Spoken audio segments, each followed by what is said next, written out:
So there was a lot of conversations about what is a competency. We reviewed all the state standards, and in some cases we went beyond the state standards because, quite frankly, there were other things going on in the nation that we thought were better, if you will.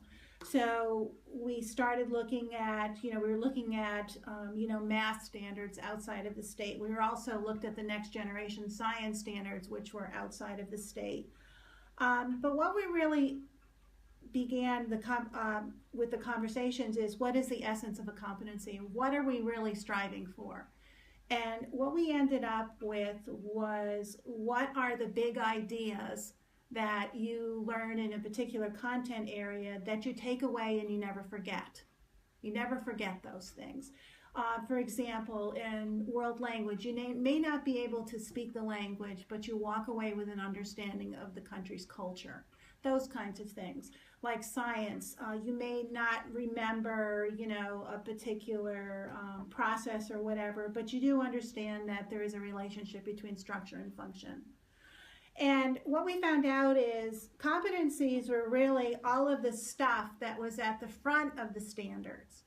So when basically you started looking at standards, the tendency is to kind of jump into your grade level and look at, oh, what do I have to do at my grade level? Competencies aren't really about that. Competencies were really about the understanding of the content. What is, the nature of the content area. One of the other things that we struggled with regard to competency adoption, because at that time it was left up to individual school districts, is what do we do from grade level to grade level and school to school? One thing that we did, which was very different at the time from other districts, is we decided to approach it K to 12, because science really doesn't, the competencies, in our opinion, didn't really change from grade level to grade level. They were still the big ideas you still carried away from you. So at kindergarten, your understanding of structure and function is obviously very different than basically a 12th grader. So we ended up basically adopting our competencies K to 12.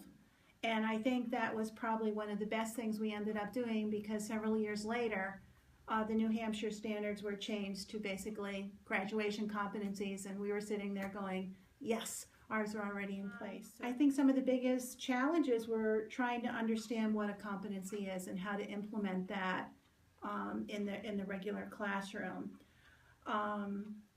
The other challenges and hurdles is parent understanding of what competencies are, and beyond that understanding also came the ramifications of not being competent as a student, especially with the grading and reporting system. So you're well into your competency adoption, and then you go and try to report it, and that's when basically it kind of hits the fan. So those are some of our biggest challenges and hurdles. The other, just to add on to that, is we weren't the first ones out of the gate with regard to this. We weren't in the middle, we were kind of toward the front.